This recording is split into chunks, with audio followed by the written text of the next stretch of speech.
अमसो लगाकर से जो यूनियन टेरिटरी के अकिसी के नहीं लंबी नहीं होने का नहीं अखबार नाजुन safeguarding the rights of indigenous culture कहीं और से ये क्या है उन्हें हाजिया है देखो indigenous culture के लिए थोड़ी ताकत नहीं कहीं और ये किसी से ये ना कि हम सुबह जाते हैं पूरे बातें तनाव का अच्छे साहू के लिए सोना खन्ना किती बार खन्नो किती हो हिसोजों से है खन्ना के लिए के लिए में हम सब ने हौसा सी इंस्टीट्यूशन तो नहीं सी किती बार हौसा किती बार है वालों ने से है अमंगी का थम सक पर जंग में उसका चाहे खाए बने हौसा इंस्टीट्यूशन की अधिकार से हो रहा है ये हो जाए खाए में पड़ेगा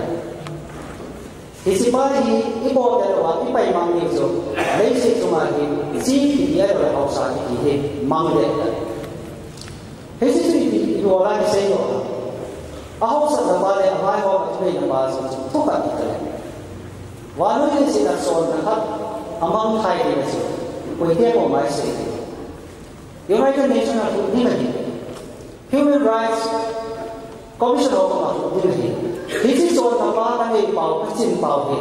Do the Hekaki, Ahum Halai the Bola, politically suppressing the Bola, economically suppressing the Bola, literally basically the Bola. The only institution that exists in the whole world today will vanish forever. It is part of that. This is what I mean. So let's see the Bola to the head, Hausa Dado, Hausa, Nine, Sala will go from there. Divide out the day. Hausa Honor will I there, Ram, Kitibadi, now the game also, Haya and the same, they were saying, Ram laid about ownership of land by him, publicly for Puya, Hausa Hose. Hausa Hon Gam to Abu Joan Nay, Ama Apobe, Aban, the Bola. Ongoing generation to generation are umpire, achieves a process of culture.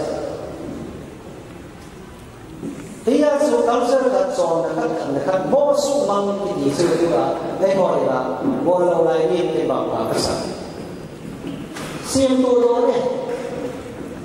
hit about that's a hit. He is a institution, my young man, he claimed the view, he had the view, say, he dumped on men. The Bible on the woman, King woman, Peace woman, Kabu also, Satya Mumasara, the Bible on the other one, they now took a Zibo here, they do not claim it. This is clearly also hearts of the Bible by the government scheme also, double among the new sounding, Amur of the only. The movement to also Hausa by the table. You can also about the same thing. About the customary practices. Customary is also not land customary laws, customary practices upon jobs. Among sometimes they also make it. How are the party? How are you protect for the constitution? How are you more how are you just constitution protection to today in a shape? How are you something? The idea of the way for you. It's to him. They are none. None you move it, home you move it, Umar or Nisu, Nisu our now, Papa, you move it. So he saw now. The whole way to it. It's also saying, is over safeguarding the rights of indigenous culture.